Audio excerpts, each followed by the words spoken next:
Okay, तो एक और प्रिस्क्रिप्शन राइटिंग का एक्सरसाइज लेके हम लोग आज डिस्कशंस करेंगे और वो है टॉपिक वॉमिटिंग के बारे में। तो पहले जान लेते हैं कि वॉमिटिंग क्या है। एक होता है नौजिया, जो वॉमिटिंग का अर्ज होना। वॉमिटिंग के पहले जो हमें जो फीलिंग होती है that is called as nauseating feeling, जहाँ पे एक्चुअली कंटेंट बाहर नहीं आते लेकिन हमें ऐसा लगता है कि वॉमिट होने ही वाला है। तो सब्जेक्टिव फीलिंग है having an urge to vomit. और दूसरा है इमेसिस, एक्चुअल वॉमिटिंग के, जहाँ पे एब्रप्टली जो स्टमक और इंटेस्टाइन के जो कंटेंट्स हैं वो माउथ से बाहर आ जाते हैं, that is called as vomiting. Actually vomiting एक पॉजिटिव रिफ्लेक्स है। जब भी बॉडी के अंदर कोई भी, स्पेशली गैस्ट्रोइंटेस्टिनल ट्रैक्ट के अंदर कोई भी प्रकार के टॉक्सिन्स होते हैं, कोई अच्छी चीज़ नहीं होती है, जो बॉडी को ऐसा लगता है कि जब भी वो आ जाती है तो बॉडी ट्राई करता है उसे बाहर निकालने का। एक तो वो एनल कैनाल के थ्रू ट्राई करता है, डिफिकेशन के थ्रू अगर लेटर पार्ट ऑफ इंटेस्टाइन में है, अगर अपर पार्ट ऑफ जीआईटी में है तो वो इमेसिस के थ्रू ट्राई करता है।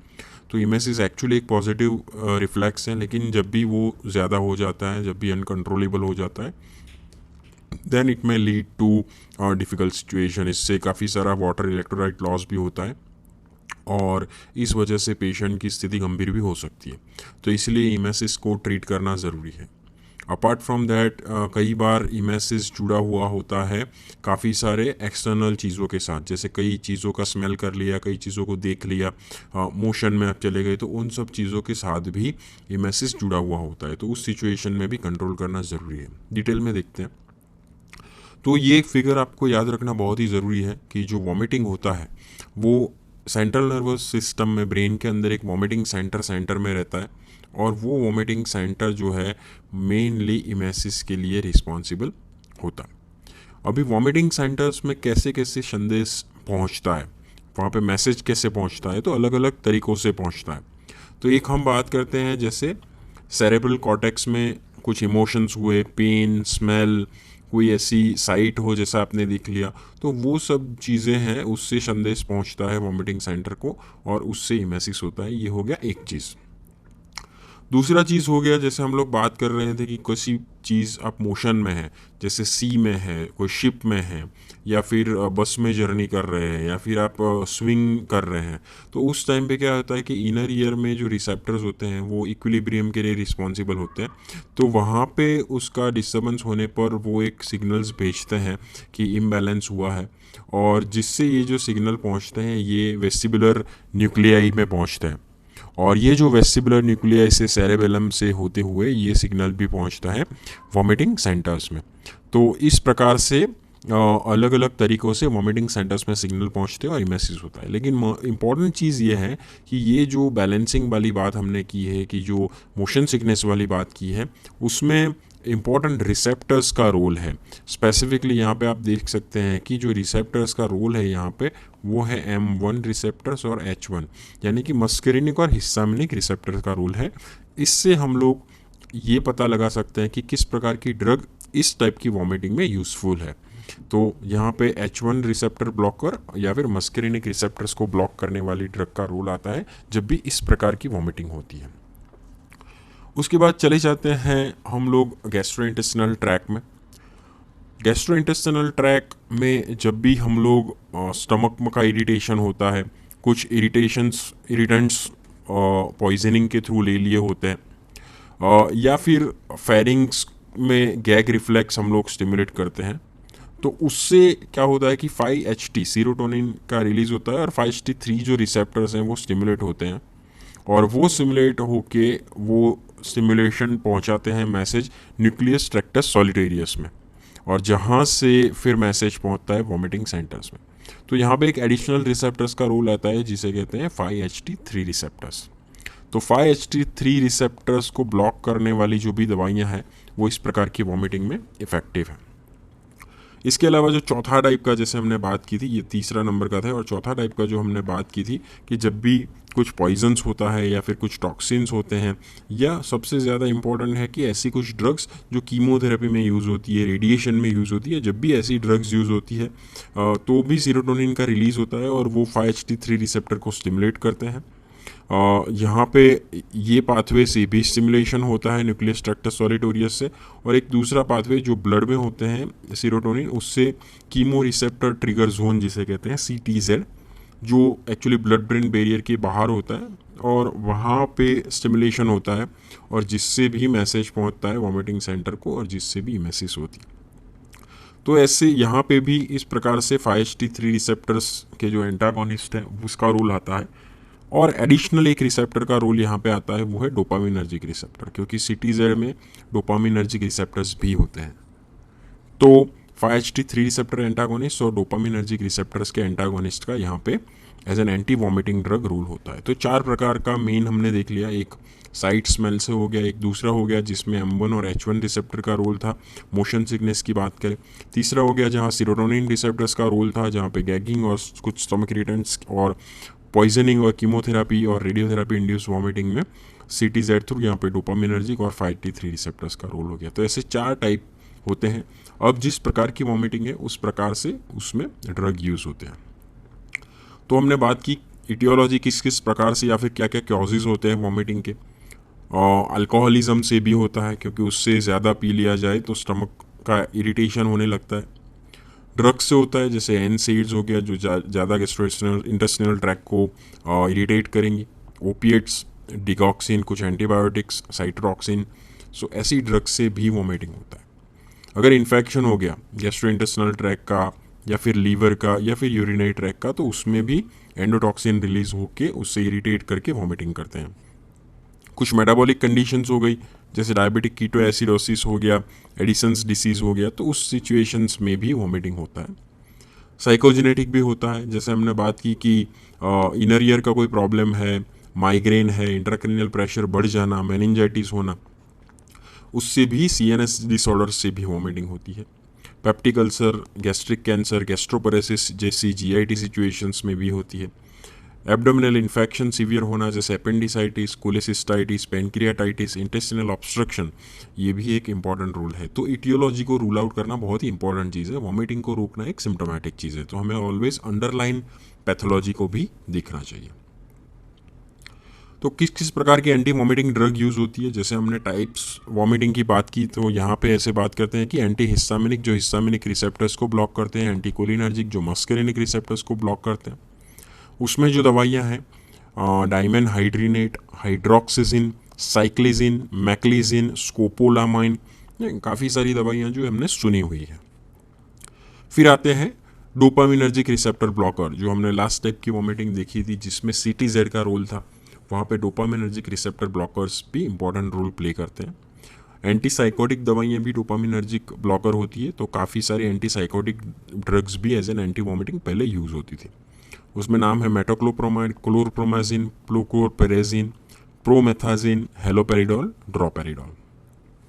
फिर जैसे बात की कि 5HT3 रिसेप्टर्स का रोल होता है स्पेशली GI इरिटेशंस में, तो उसको इनहिबिट करने वाली दवाइयाँ ऑन्डानसेट्रॉन, ग्रानीसेट्रॉन, डोलासेट्रॉन, रेमोसेट्रॉन, ट्रोपीसेट्रॉन। सो सेट्रॉन बहुत टिपिकल दवाइयाँ हैं जो 5HT3 रिसेप्टर्स को ब्लॉक करते हैं और काफ़ी इफ़ेक्टिव दवाइयाँ हैं। फिर जब इससे भी कंट्रोल ना हो तो हमारे पास न्यूरोकाइनिन रिसेप्टर्स एंटागोनिस्ट है। सब्सटेंस P नामक सब्सटेंस रिलीज होता है जो वॉमिटिंग के लिए रिस्पॉन्सिबल होता है। न्यूरोकाइनिन रिसेप्टर को ब्लॉक करने से वो उसके ऊपर काम नहीं कर पाता, और जबकि लॉम्बर टाइम वॉमिटिंग रहता है, 24 घंटे से भी ज़्यादा वॉमिटिंग रहता है, तो उस सिचुएशन में फिर हमें सीवियर दवाइयों की तरफ जाना पड़ता है। उसमें एप्रेपिटन, फॉसएप्रेपिटन जैसी दवाइयाँ NK1 रिसेप्टर एंटागोनिस्ट के तौर पे यूज़ होती हैं। अदर कुछ ड्रग्स हैं जिसके भी एज एन एंटी वॉमिटिंग फ़ायदे हैं, जैसे कैनाबिनॉइड हो गए जिसमें नाबिलॉन, ड्रोनाबिनॉल जैसी दवाइयाँ हैं। फिर स्टीरॉयड डेक्सामेथासोन हो गए। तो ऐसी कुछ दवाइयाँ हैं, इवन बेंजोडाइजेपिन भी कई बार यूज़ होते हैं, तो जिससे भी वॉमिटिंग कंट्रोल की जा सकती है।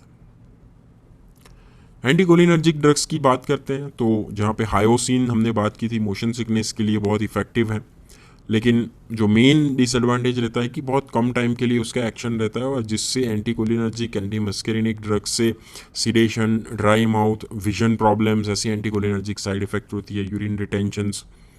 तो मेन इंपॉर्टेंट फ़ायदा इसमें यह है कि motion sickness type of vomiting है जिसमें कोलिनर्जिक रिसेप्टर्स या फिर हिस्टामिनर्जिक रिसेप्टर्स इन्वॉल्व हैं, जो वेस्टिबुलर apparatus से सिग्नल सेरेबेलम के थ्रू ले जाते हैं वॉमिटिंग सेंटर में, वहाँ पे ऐसी ड्रग्स यूज़फुल है। Hyoscine as a transdermal patch भी अवेलेबल है। ट्रांसडर्मल पैच आपको पता ही होगा कि एक पैच होता है जिसको बॉडी के अलग अलग पार्ट में लगाया जाता है। बिहाइंड द ईयर, पीना के ऊपर, पीना के पीछे लगाया जाता है, चेस्ट के ऊपर या फिर बैक, थाइस, एब्डोमेन, वहाँ पे भी लगाया जाता है। डाइसाइक्लोमीन एज एन पेन में, गैस्ट्रोइंटेस्टिनल का जो क्रैम्पिंग पेन होता है उसमें यूज़ होता है, और उसके साथ साथ मोशन सिकनेस में या फिर मॉर्निंग सिकनेस में भी यूज़ होता है। मॉर्निंग सिकनेस जो प्रेगनेंसी में वॉमिटिंग होती है इसे कहते हैं, इसका टेराटोजेनिक पोटेंशियल भी कम है। फिर हिस्टामिनिक रिसेप्टर एंटागोनिस्ट, जैसे हमने बात की थी, प्रोमेथाजिन, डाइफेनहाइड्रिनेट, डाइमेनहाइड्रिनेट। सो ये भी मोशन सिकनेस में यूज़ होती है, जिससे सिमिलर टाइप की एडवर्स ड्रग रिएक्शंस होती है। लेकिन एक स्पेसिफिक ड्रग्स कई टाइम से यूज़ होती है, वो है डॉक्सिलामाइन। तो एंटी हिस्टामिनिक ड्रग्स हैं जिसमें एंटीकोलिनर्जिक प्रॉपर्टी भी है, जिसको प्रेगनेंसी इंड्यूस्ड वॉमिटिंग में दिया जाता है, साथ में उसके पेरिडॉक्सिन भी दिया जाता है। मैक्लीजिन भी है जो लॉन्गर एक्टिंग है, मोशन सिकनेस, सी सिकनेस, ऐसी प्रेगनेंसी इंड्यूस वॉमिटिंग में भी दिया जाता है। और अभी मोस्ट कॉमनली जो मोशन सिकनेस में यूज़ हो रही है एडल्ट्स में ड्रग, वो है सिनारिजिन। सिनारिजिन अलग तरीके से काम करती है, वो जो एंडोलिम्फ में कैल्शियम का जो इन्फ्लक्स होता है उसे इनहिबिट करती है, और जिससे ये जो डीपोलराइजिंग एक्शंस है, नो सिग्नलिंग कंडक्शन है, वो उसके साथ इंटरफेरेंस होता है, और जिससे ये मेन एक्शन करती है anti vomiting, specially motion sickness में। तो सिनारिजिन बहुत ही इफेक्टिव ड्रग्स हैं जो मोशन सिकनेस इंड्यूस वॉमिटिंग में यूज़ होती है दिस डेज। बीटा हिस्टीन भी है, एक हिस्टामिनिक रिसेप्टर्स को ये स्टिमुलेट करती है, लेकिन अलग तरीके से कॉम्प्लेक्स एक्शन है उसकी। सो दो रिसेप्टर्स के ऊपर काम है, मेन इसकी जो काम है 5HT हिस्टामिनिक 3 रिसेप्टर्स के ऊपर एंटागोनिजिंग एक्शन से, थोड़ी एगोनिस्टिक एक्शन H1 के ऊपर भी है। मेनली ये वर्टिगो और नोजिया जो मीनियस डिसीज के साथ एसोसिएटेड होते हैं, इसके अंदर बीटा हिस्टीन दिया जाता है। ये हमने कॉम्प्लेक्स इंटीग्रेटेड फिगर लाए हैं कि जहाँ पे हमको सब जो ड्रग्स हैं उसका साइट ऑफ एक्शन हमको मिल जाएगा, और किस टाइप की वॉमिटिंग में यूज़ होती है वो यूज़ हमें मिल जाएगा। तो जैसे हमने एंटी हिस्टामिनिक और एंटी मस्करिनिक की बात की कि जो widely motion sickness induced vomiting में यूज़ होते हैं।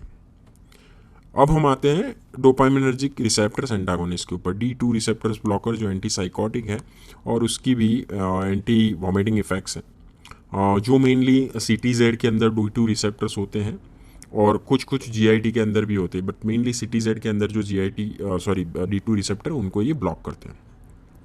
तो इसमें यूज़ होने वाली दवाइयाँ हमें पता ही है, मेटोक्लोप्रोमाइड है, डोमपेरिडोन है, ये बड़ी दवाइयाँ, ठीक है।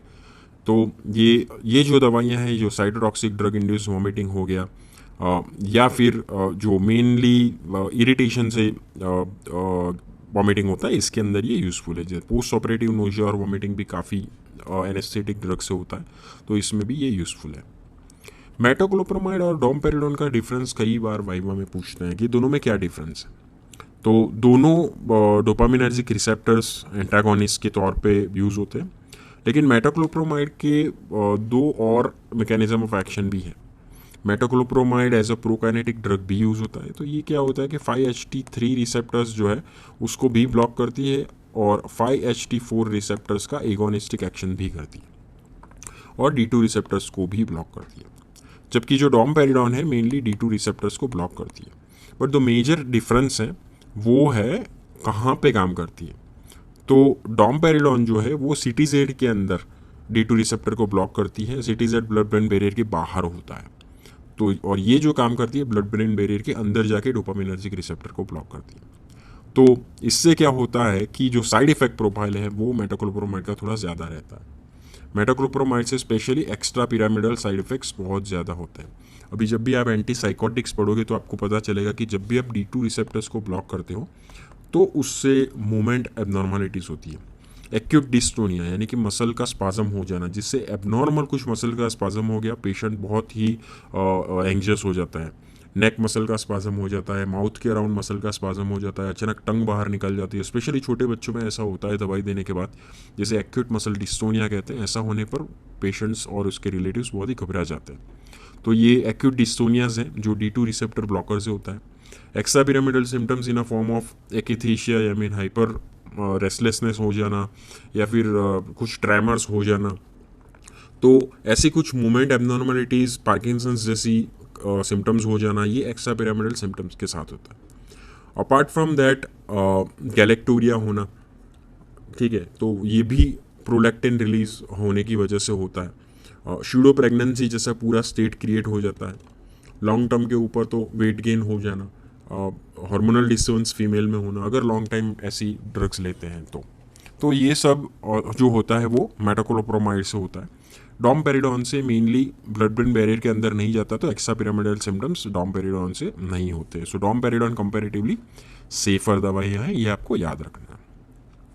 और अपार्ट फ्रॉम दैट एक जो मेजर ग्रुप है वो है 5-HT3 रिसेप्टर एंटागोनिस्ट। ये बहुत ही इफेक्टिव ड्रग्स हैं जिसमें ग्रानीसेट्रॉन, ओंडानसेट्रॉन, पालोनोसेट्रॉन यूज़ होता है। ओंडानसेट्रॉन बहुत ही कॉमनली यूज़ होते हैं। पालोनोसेट्रॉन लॉन्ग एक्टिंग है, लॉन्गर एक्टिंग दवाइयाँ हैं। ये 5-HT3 रिसेप्टर्स को ब्लॉक करते हैं पेरीफेरी में, GIT में एज वेल एज CTZ में, और हर एक प्रकार की ऑलमोस्ट वॉमिटिंग में ये यूज़फुल है। तो सबसे इफेक्टिव एंटी वॉमिटिंग ड्रग है, तो ये ग्रुप की दवाइयाँ हैं। अगर इससे भी कंट्रोल नहीं होता, जैसे हमने बात की थी कि 24 घंटे के और चलती है कई बार ड्रग देने के, साइटोटॉक्सिक ड्रग इंड्यूस वॉमिटिंग या कीमोथेरेपी इंड्यूस वॉमिटिंग, तो उस सिचुएशन में हम लोग एप्रेपिटेंट और फॉस एप्रेपिटेंट पे जाते हैं, जो है न्यूरोकाइनिन रिसेप्टर एंटागोनिस्ट, पेरेंटली एडमिनिस्टर करते हैं और सीवियर वॉमिटिंग में ये यूज़ होती है। कई बार ग्लूकोकॉर्टिकॉइड्स, बेंजोडाइजेपिन्स जैसे हमने बात की थी, ये ड्रग्स भी इफेक्टिव होते हैं। तो एक जनरलाइज व्यू था। साइड इफेक्ट की बात करें तो एंटीकोलिनर्जिक और एंटी हिस्टामिनिक जो भी ड्रग्स हैं जिससे sedation, dry mouth, constipation, urine retention, blurring of vision, ये सब साइड इफेक्ट्स होते हैं। सीरोटोनर्जिक ड्रग्स जो ओंडानसेट्रॉन, ग्रानीसेट्रॉन ग्रुप की ड्रग्स हैं जिससे ज़्यादा सीरियस साइड इफेक्ट्स नहीं होती। कई बार कई किस्सों में देखा गया है कि ECG एबनॉर्मलिटीज़ होती है। मेटाकोलोप्रोमाइड की हमने बात की थी, specially extra pyramidal side effects domperidone से कंपैरेटिवली कम होते हैं। सभी NK1 रिसेप्टर एंटागोनिस्ट एप्रेपिटेंट, फॉस एप्रेपिटेंट से भी कॉन्स्टिपेशन, प्यूराइटिस जैसी non specific adverse drug reactions होती है। तो ये कुछ जो स्पेसिफिक एडवर्स ड्रग रिएक्शंस है वो हमने टिक मार्क किया हुआ है। चलिए तो अब एक्सरसाइज की तरफ आगे बढ़ते हैं कि किस प्रकार का आपको प्रिस्क्रिप्शन एक्सरसाइज दिया जाएगा। जैसे हमने बात की थी, आपको गलत प्रिस्क्रिप्शन दिया जाता है, आपको उसमें खामियां निकालनी है, क्रिटिसाइज़ करना है, पॉइंट्स लिखने हैं कि क्यों ये दवाइयाँ गलत है, क्या फॉर्मेट में गलती है, डोज में गलती है, और इवेंचुअली सही प्रिस्क्रिप्शन आपके हिसाब से क्या हो सकता है इस सिचुएशन में वो लिखना है। तो अगर आपको ऐसा प्रिस्क्रिप्शन दिया जाए कि GI इरिटेशंस है या फिर ड्रग इंड्यूस वॉमिटिंग है, तो जिसमें आप ओंडानसेट्रॉन दवाई लिख सकते हैं। 5-HT3 रिसेप्टर एंटागोनिस्ट हैं, 4 मिलीग्राम की टैबलेट अवेलेबल है, 3 टाइम मैक्सिमम दे सकते हैं 3 दिन के लिए। और इसके साथ कुछ नॉन फार्माकोलॉजिकल एडवाइस भी आप लिखिए कि जैसे हाइड्रेशन मेंटेन करें और जो भी अंडरलाइंग कॉज है उसकी ट्रीटमेंट करना ना भूलें। मॉर्निंग सिकनेस या फिर प्रेगनेंसी में अंदर जो वॉमिटिंग होती है, इसकी ट्रीटमेंट पूछ सकते हैं, जिसमें डॉक्सीमेलामाइन जैसी दवाई यूज़फुल है, साथ में पैराडॉक्सिन विटामिन दे सकते हैं, या फिर मैक्लिजिन भी इफेक्टिव है। ऐसी टैबलेट आप SOS या फिर एज एंड व्हेन रिक्वायर्ड आप ले सकते हैं। और साथ साथ में आप पेशेंट को रीश्योर कर सकते हैं, डाइट और फ्लूइड इनटेक का ध्यान रखें, फॉलोअप करें। रीश्योरेंस साइकोथेरापी से मेनली अच्छा हो जाता है डाइट मॉडिफिकेशन से। अगर नहीं होता है तो आपको ट्रीटमेंट की ज़रूरत है या फिर दवाई की ज़रूरत है। कीमोथेरेपी इंड्यूस या फिर रेडिएशन इंड्यूस हैं तो ओंडानसेट्रॉन है हमारे पास। सीवियर है तो आप IV स्लो इंजेक्शन से भी दे सकते हैं। तो होपफुली ये छोटा सा प्रैक्टिकल था, लेकिन बहुत ही इंपॉर्टेंट कंसेप्चुअल अंडरस्टैंडिंग था कि किस टाइप की वॉमिटिंग है वो हमें जानना ज़रूरी है और उसके हिसाब से ट्रीटमेंट देना ज़रूरी है। तो होपफुली ये आपको अच्छा लगा होगा। अगर कोई भी डाउट है तो कमेंट कीजिए। अगर कोई टॉपिक के बारे में आपको जानना है तो भी आप कमेंट करके हमें बता सकते हैं। हम लोग अभी फार्माकोलॉजी प्रैक्टिकल सीरीज़ में हैं, जहाँ पे अलग अलग टॉपिक के प्रिस्क्रिप्शन राइटिंग के बारे में हम लोग डिस्कशंस कर रहे हैं। Thank you very much.